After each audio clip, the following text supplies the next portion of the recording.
Todos nós, seres humanos, tanto fisicamente quanto metafisicamente, possuímos várias similaridades. Nós vivemos, nós morremos e nós adoramos falar mal dos jovens. Nossa, meu Deus, que ranço desses jovens. Eles são o futuro da nação, mas...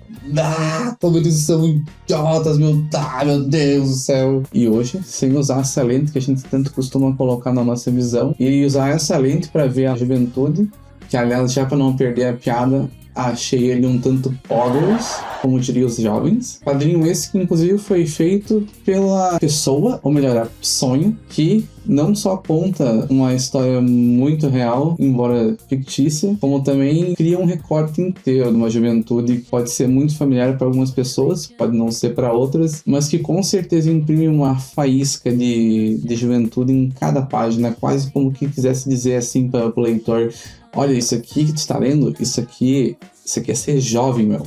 Tu é velho? Não. Isso aqui é juventude, meu. Oi, eu sou o Luiz e volta e meia eu apareço aqui para falar alguma coisa ou outra do que eu vi ou li. E como eu falei para vocês, hoje eu vou falar um pouco sobre o Pogando, que é um quadrinho que eu li.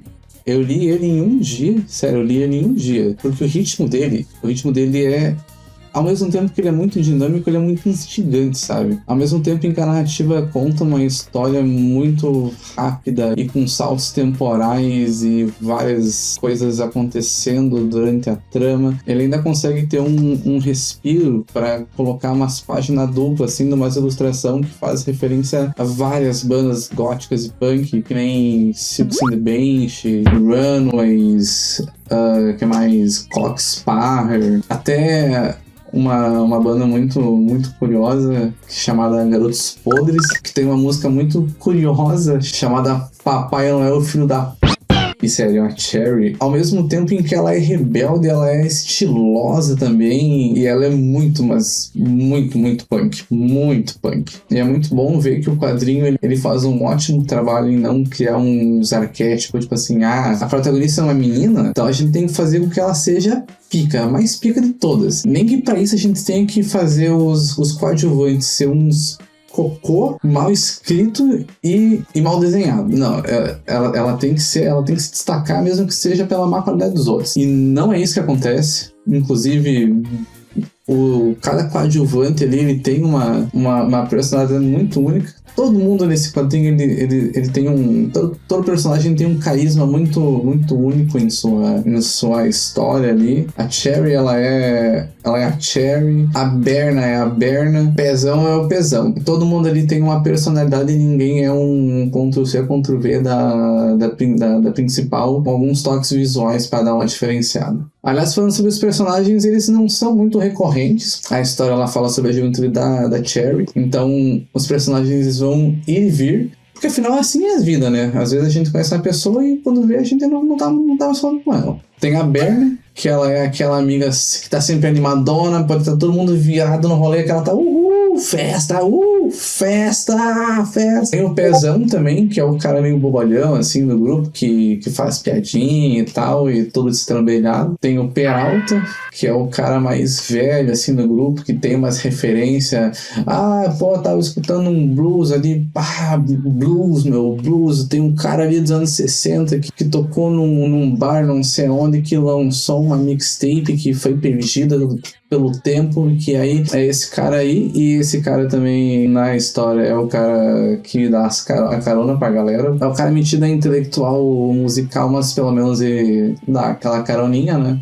Esses são só alguns personagens que ficam ali em torno da Cherry, e todos eles com muito garbo e elegância e atitude. Como eu havia mencionado, eu acabei de ler ele no mesmo dia em que eu comecei a ler ele. No total são umas 130 páginas, mais ou menos, que tem o quadrinho, porque é incrível como a maneira que a história é contada aqui, ela é muito magnética. Aliás, com ênfase na parte magnética, porque por mais que a história não tenha muitas reviravoltas, ela é uma história até bem acomedida em si, ali na estrutura. Ela começa contando sobre a mudança da família da Cherry, a adaptação dela de morar em uma nova cidade, e depois a gente vê ela conhecendo novas pessoas, se adaptando ao lugar, indo estudar numa escola nova, e fazendo coisas também que certamente receberiam um olhar negativo de algum adulto, mas afinal, a juventude tá aí, né? tá aí pra isso. E tudo isso é contado de uma maneira muito sucinta, muito pontual, mas eu até acho que poderia dar uma pincelada a mais ali na história que foi contada. Mas até aí eu não sei se foi a história que poderia ter mais desdobramentos ou se fui eu que me interessei tanto pela história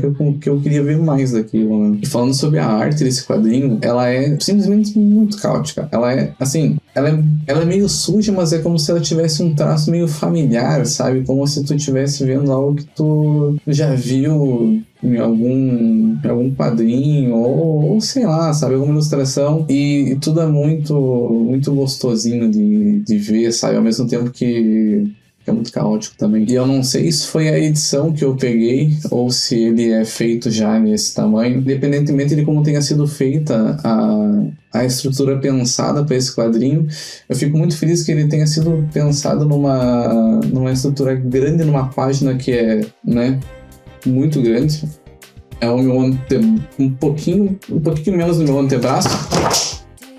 E é muito bom que seja desse tamanho, porque tem muito detalhe. Cada página tem... Cada página não, porque também, né, eu entendo que sendo um quadrinho, às vezes, né, se torna cansativo cada página ser quase uma obra-prima, mas tem páginas que é impossível tu não ficar pelo menos uns 5, 10 minutos assim só viajando, sabe? Em cada pedacinho assim na página tem uma referência a alguma banda ou algum quadrinho que não é daquele mundo, que é do nosso mundo. É um prato cheio pra quem gosta de ficar analisando assim, quase como um Star Wars. Inclusive eu gostei tanto da arte que eu tive que falar com a autora do quadrinho. E eu fiquei muito feliz que ela é mó gente boa também. Ela me falou um pouquinho sobre como é que foi a produção e as inspirações que ela teve pra fazer a história da Cherry e tal. Até comentei com ela que poderia ser um pouco mais longo, porque eu achei meio abrupto o final. Mas, enfim, às vezes a gente pode imaginar uma coisa na nossa cabeça e o produto final, infelizmente, não ser o que a gente planejou. Mas não deixa de ser uma obra incrível. Pogando é muito bom. E para além um pouco do quadrinho, mas aproveitando que a temática é sobre a juventude, acho que seria bom a gente pensar e refletir um pouco sobre esse período da nossa vida que, ao mesmo tempo que é tão rápido, é também muito decisivo e também muito, muito sobre experimentar e sobre descobrir coisas, sobre ter muitas experiências também, né? Muitas aventuras. Algumas delas não vão ser tão boas quanto outras. Então eu vou propor o seguinte: vamos parar por um momento e lembrar dos nossos 16 anos. Talvez você que esteja vendo esse vídeo tenha essa idade, talvez não, mas para você que não tem, faz esse exercício. Naquela época, pelo menos pra mim, eu achava que podia mudar o mundo. Ao mesmo tempo que tinha dias que eu me sentia pior que o resto, sabe? Mas assim é a adolescência, né? É uma instabilidade à procura de se achar, né? Eu acho que o que eu quero dizer aqui é que, ao invés de culpar os jovens por ser a desgraça da nação, por que a gente não culpa as Big Techs, por exemplo? Por que a gente não culpa outros órgãos que sistematicamente vão criando cada vez mais e mais meios para cada vez mais e mais pessoas passem a perder o seu valioso tempo na frente das telas, seja praticando doom scrolling, que é o temido perdi 4 horas da minha vida fazendo nada, scrollando Reels e TikTok, seja jogando aquele LOLzinho ou aquele Valorant por,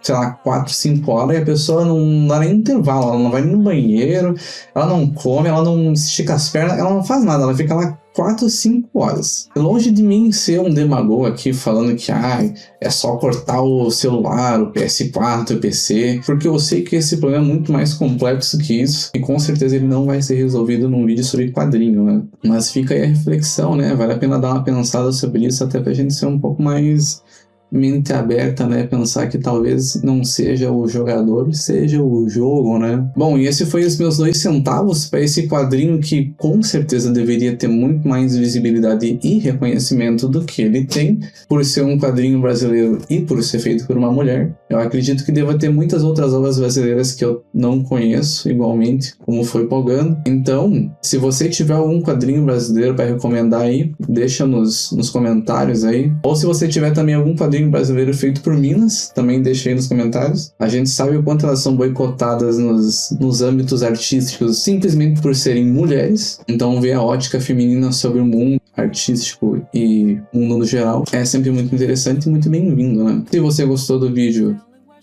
deixa aquele like. E se você conhece outra pessoa que também vai gostar desse vídeo, manda pra essa pessoa também. Assim, ó, manda esse vídeo pra aquela pessoa mesmo. Manda pra ela. E aí tu fala o seguinte, ó. Aliás, tu fala o seguinte, não, deixa que eu falo mesmo. Se você que tá vendo esse vídeo aí, você gostou do vídeo, então espalhe a palavra do Lisianismo para que mais pessoas possam consumir esse conteúdo maravilhoso, né? Fechou então? Então é isso. Eu fico por aqui, um abraço e até a próxima.